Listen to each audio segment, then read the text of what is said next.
G'day folks, it's Rob here and welcome to our small little backyard farm and aquaponics YouTube channel. We've been joined today by some lorikeets and plovers. Today's clip is a little bit of an update on how the container root pouch gardens are going in the backyard here.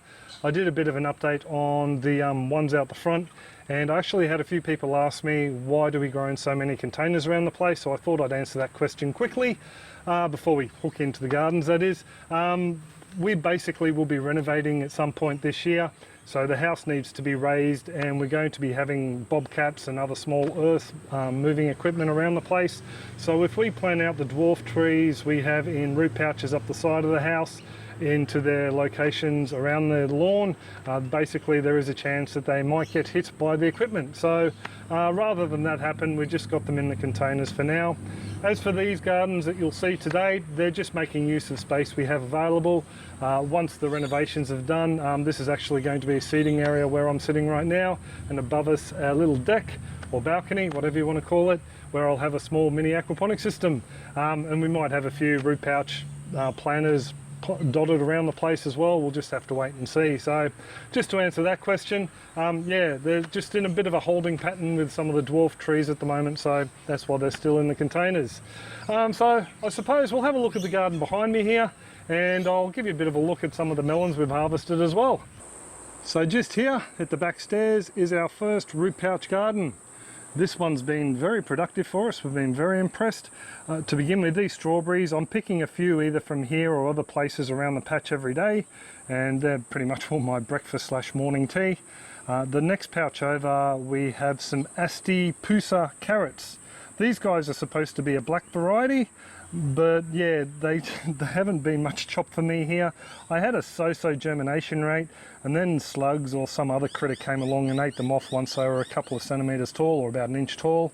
I did have two that have survived, and I'm leaving them be to see if they'll go to flower and I can save some seeds. So yeah, we haven't tasted any yet, but I thought I'd have a crack and see if I could save some seeds for another generation. Behind that we have another pouch with a couple of snake beans in it. The snake beans, they've been nice and tasty. I missed that one there. It was growing up behind all that greenery, so I've just left it be. But as you can see to the top right above it, there's a couple of flowers there, and there's a little flower just down here as well. So we will be getting some more snake beans very soon. In this large 65 gallon or 250-ish litre root pouch garden, we've had a few different plants through there. We've had rabbit ear lettuce, a calendula that I accidentally pulled out when leaning over the top of it. This sweet basil's given us loads for salads and pastas, and this plant here is a celtis, which is otherwise known as a Chinese lettuce. It's grown pretty much well for the base. We were eating the leaves for a little while, but yeah, the girls decided they weren't too fond of it. You can fry it up as well and add it to meals that way, but yeah, pretty much we're just leaving it be, and we'll harvest the stem when it thickens up a bit, and we'll prepare that in a bit of a stir fry to see how it goes. Thanks again to Chris for that one there, and also to the little sugar beet that was growing down in there. Just up on the wire trellis, growing up the stairs, we have the Pakistani Kajari melon. It's from the Punjab region apparently. This melon has a very striking appearance once it's ripe. It's a very vibrant orange with green stripes down the sides, and we've found it tastes a lot like honeydew crossed with rock melon or honeydew crossed with cantaloupe. Very, very tasty melon, very, very nice. The only problem is once it's ripe, they have a tendency to detach themselves from the vine, so I had to make up these little slings just to stop them from falling onto the ground and splitting. As for how long it takes, roughly around about 70 to 90 days, and you can expect anywhere up to about 12 fruit from these guys. Pest wise, I've had virtually none. We've started to see some caterpillar damage at the moment, and also some 28 spot ladybug, but that's been pretty much well it. The Queensland fruit fly were striking the young fruit as they were developing, but we just popped some of the little white bags over the top of them, and that pretty much well took care of those girls getting in there and wrecking the fruit. I found after about a week or so though, the flesh was tough enough that we didn't have to bag them up to stop the fruit fly getting to them. We've actually got one left on there. very pretty even when they're not ripe, and that one there should be ready in the next 3 or 4 days, I would think. So definitely a melon I'll be growing again. We love the flavour. I have half of one left in the fridge that I'll be sharing with Bianca for dessert, and we have another one up there I picked yesterday, and that we'll be sharing with our friend when she turns up tomorrow with her son for a bit of a visit. So definitely a melon I'll be growing again. In fact, I've already got 10 seeds in a bit of a germination test just to see how they're going to go, and if any of them sprout, definitely 1 or 2 of them will be going in the ground so we can get our next crop through. So a beautiful melon, definitely something, yeah, I'd recommend you trying if you can get the seeds. In America, rareseeds.com, you can get them. In Australia, I have no idea, sorry, and the few seeds I've got I'm going to be holding on to because I've already promised a lot of them. So we'll go over now and I'll give you a bit of a look at some of the other pouches just out in the middle here. We have a passion fruit. That's a little volunteer Mum and Dad gave me. I actually fed up a lot of the pouches yesterday afternoon and today. This one here is a powder blue blueberry. Actually nicked off 3 berries from that yesterday for a bit of a taste test in the afternoon. This one here is a mulberry. It was started off as a cutting in the aquaponics. We get a couple of flushes of fruit every year. This time around though, I don't think we're going to get a lot, whether it's the heat or maybe I just didn't feed it up in time. She did get a little bit of a liquid feed the other week. I gave it a bit of a feed along with a lot of the other pouches today of a chicken-based pellet fertilizer and some seaweed, some bull kelp seaweed. So hopefully that'll help pick them up. Over here we have a few more bits and pieces in root pouches, the most obvious ones being a couple of bananas. Over here we have a Decas banana that's growing in a 113 litre or 30 gallon root pouch, and as you can see she's got a couple of suckers. There's actually 3 in the base there. The one next to it is our blue Java. I actually wanted to ask you folks a bit of a question about this one. I've already spoken to Alan on Patreon about it. We obviously have some fruit on there, but they're not really filling out as well as the fruit out the front. Now, the reason they probably aren't is because they got some pretty large suckers growing in this pouch. So we have the one on the right and this one on the left. Now, I would think that they're taking a lot of nutrients from the mother plant, so we're not going to be getting a lot of growth on the fruit themselves. Alan suggested that I try and remove these suckers and start them off somewhere else. My thought is, because the pouch isn't quite large enough, I may damage the mother plant a little bit too much when I divide this sucker and this one off the mother rhizome, and I may in fact damage her to the point where we don't get decent fruit at all. What I was thinking was maybe I should just cut these off at ground level, call it quits and treat them as some very large green manure and pop them in the compost, because I have over the back here a couple of small suckers that I can rescue and pot up now for a later date. So let me know in the comments section below what your thoughts are on it, folks, whether I should sacrifice these 2 suckers or maybe try and remove them and risk losing my first bunch of blue Java bananas. Be interesting to see what people will say. Just below the bananas here I have a Malabar chestnut that Ray dropped around for us. It's still in its little 3.8 litre or 1 gallon root pouch, but it will be potted up rather soon. It's one of those plants that I'd like to put out into the ground somewhere, but I just don't want to risk it being hit by the earth moving equipment. In front of that I have an eggplant. Now with my eggplants, I've got a few on at the moment, and as some folks know, it's either feast or famine with these guys. So I've got 3 that are, or actually 4, that are providing us with fruit at the moment. So what I decided to do was take the scraggly one over here a little bit earlier today, harvest all the fruit that was on it, and then cut it right back. So we've just got this little stump here. Now, that's exactly what I did with this little eggplant here, and as you can see it's bounced back and we've got some fruit on already and they're going to fill out nicely. So I've got a nice load of eggplants from that one. We can make up some baba ganoush from for Cheryl while she visits, so that's a bit of a bonus. And we also have another plant down the back that away with a load of fruit on it as well. So we will have a few eggplants to see us through. Just in front of this is a wicking barrel. This wicking barrel here, it's just basically a self-watering barrel that I've made up. It was growing some awesome volunteer purslane. Purslane, if you're not familiar with it, is an edible weed a lot of people have growing in their lawn.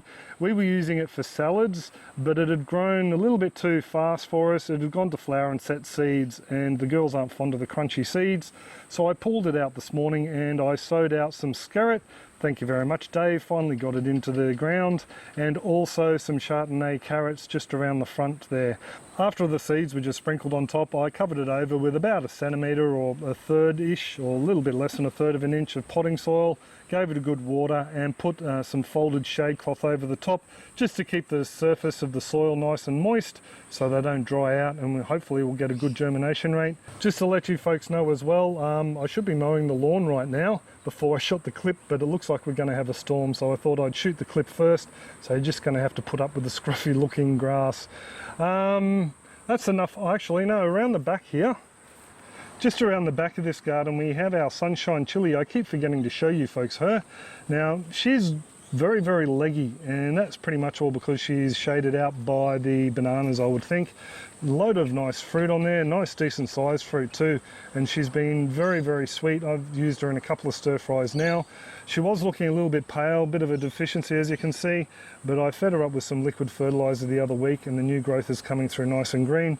What I am thinking about doing though is taking all that fruit off and giving her a bit of a trim so she can try and get a little bit bushier, and I'll actually move her from that position somewhere else, because yeah, out of all the chilies we grow, this one here I like having in our curries. I have her in our Mexican style dishes, so something I really do enjoy to eat. Just back around the front to show you the next root pouch garden.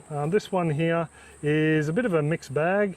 Over the back here I had another eggplant that I gave the same treatment to. I cut it all the way back. I did leave a little bit of green growth on this one. She was just a little bit damaged by the 28 spot ladybug, so I thought I'd give her a fresh start, and I fed her up as well with some of that chicken fertilizer and the kelp meal. In the pouch in the middle we have a sweet potato. She's going so-so. I actually had a bit of a fossick around the soil there and I haven't felt any tubers, so yeah, I'm sort of hoping that I haven't fed her too much nitrogen and all the energy has gone into leaf growth. Ruben was telling me on Patreon that he had the same issue with his, so I'll feed her up with a bit more kelp based fertilizer so she doesn't get too much more nitrogen. We have been nipping off the new growth points though and using it in salads, so we have had some sort of a yield from her. Just in the pouch next to the sweet potatoes we have some Thai basil and a broad ripple yellow currant tomato. There's a couple of tomatoes down there. Oh, and a blue banded bee just flew through. There's a couple of tomatoes on down there that are ripe for picking. We've actually found these guys are very resistant to the fruit flies as well. I've only ever seen them strike one plant that wasn't doing that crash hot out the front last year. But yeah, these guys here, we've had no damage on them. And we have some more fruit set just down in there as well. So yeah, hopefully she'll pick up nicely after the feed she got. In these 3 middle pouches, I've popped in some Moringa cuttings. So these guys here just came from this tree behind where I'm standing. A little bit glary up there, sorry folks, but this is our Moringa tree growing in a wicking bed. She will be coming out of here very soon and this garden bed will be moved for the renovations. So what I'm doing is I'm just experimenting, taking a few different styles of cuttings to see which works best. And the first 3 that came out were just these ones that were roughly the size of a pencil in thickness, and I've cut them all the way back just to their little growth point, and we'll just see how they go. This one's actually got 2 growth points. It'll be interesting to see if they take. I've seen a few different ways people grow them, anywhere from, you know, something as thick as your thumb, even a little bit thicker, about 6 foot in length, and just shoved into the ground. Apparently they strike from that. I was hoping for something a little bit smaller and a little bit bushier, so that's why I've gone with these little guys to see how they go. Right, and just to show you, some of the stem from the longer piece I've just chopped off and popped into a jar with some of the kelp powder fertilizer that we have, and just to see if they're going to strike in there. I've seen some people have a decent success rate with a little cutting jar like this, so we'll just see how we go. If it doesn't work, it's compost. If it works, I got 2 new small plants. Up the back corner where that tomato was, I actually had knocking out spinach, but I've taken that out and popped it down the back and replaced it with a couple of our Egyptian spinach seedlings in a pouch. So these guys here are a great salad green. I've got a couple of bushes down the back I'll be harvesting for tonight's salad. It grows really well in our climate, and the majority of the plants that we have on the go at the moment are all volunteers from seed that have fallen under the mango tree. And down here, as you can see, we have 3 more strawberries. So yeah, a couple on there that will be ripe in the next day or so for me to munch on. And I've got one more bed I wanted to show you. So just down here in front of the aquaponics is our last root pouch garden bed. This is a rather large one. I think it's actually too big to fit in an IBC tray, and that's why I have it down here by itself. It's actually done rather well just under the shade cloth here in front of the fish tanks at the aquaponics. So the amount of amaranth greens we've got off this is the Chinese amaranth, is just, you know, mind-blowing in itself. That's one plant, and it's just very productive. Chris was telling me that he likes the larger leaves and stir fries and that. I've been using mainly these smaller ones. As I've been pruning it back, it sets up new points for branches to form, and I've been picking the younger leaves. So I've been popping them in salads mainly. I suppose I should probably harvest some of the larger ones for stir fries and whatnot. Down below the amaranth, I've got my strawberries. These are a smaller heirloom variety. I've forgotten the name of, sorry, so I can't really tell you. I'll have a look if I can find a tag in one of the photos I took when planning it out. They don't grow very large, but I tell you what, they taste like the traditional strawberry flavour. So jam-packed full of flavour and so sweet. Definitely glad I picked them up, whatever variety they are, and there's something I'm going to continue to try and propagate. I actually thought about making some slits into the side of this pouch here and see if I can create a bit of a vertical growing space for these guys too. Over here I have some calendula. It's not doing the greatest. I'm not too sure if it's the soil conditions or the plants it's growing with. I have taken off some of the dried seed heads and sprinkled the seeds around the place, so hopefully we'll have some pop up soon. In the center I have a yellow bull's horn capsicum that obviously, or sweet pepper, obviously isn't doing too well because it's being shaded by this behemoth. So I'm not too sure whether I'll transplant that one out or just, you know, cut my losses, and I'll plant another one next season. Around the back here we have a couple of ginger plants. These were the first ones we put in this season, and this plant here is doing rather well considering it was a little rhizome just planted out in this section here. This one here isn't off to such a great start, but I think it's because it was so shaded by this one as it was growing up, so the amaranth that is. So yeah, it will be interesting to see what we get harvest wise from this ginger. Hopefully we'll get a half decent lot between the 3 or 4 different plantings I have between the aquaponics, the root pouch and some wicking beds down the back. So I'm really happy with the way some of these plants in these gardens are going, like the strawberries, the melons, also too the amaranth is quite striking. But these bananas, I'm stoked that we have a bunch of bananas on a plant grown in a container. That's something I never thought I'd be able to do. I was actually told by a few people that I'd never get them to fruit, so yeah, I'm glad to see a bunch on there. Don't forget to add your 2 cents in the comments section below on whether you think I should leave the 2 large suckers or not. Don't be offended if I don't follow your advice. I've got to have a crack at what I think is best when it all comes down to it. Also too, just quickly, please don't ask for any of the melon seeds at the moment. I will be offering some up in a giveaway in the future, but for the time being I've promised some to friends and family and to some patrons over on Patreon, so I won't have a lot to give away. After the next crop comes through though, I'll be saving all of those seeds, and hopefully I'll have enough to give away. You can hit up Baker's Creek Seeds in America, or Rare Seeds, and for you Aussies you can order from them as well. They follow all the custom guidelines, all the biosecurity guidelines, and you can order seeds in from them. Otherwise, I don't know of anyone else in Australia that has seeds at the moment, sorry. But yeah, I will leave it there. If you haven't subscribed and you'd like to, all you need to do is click that little round button down there with my face on it, and yeah, just check the little bell when it pops up and you'll be sent a notification whenever we upload clips to our YouTube channel, and you can come along and say g'day. I do hope you're all well and happy and that your gardens are booming, and I will catch you next clip. Cheers folks.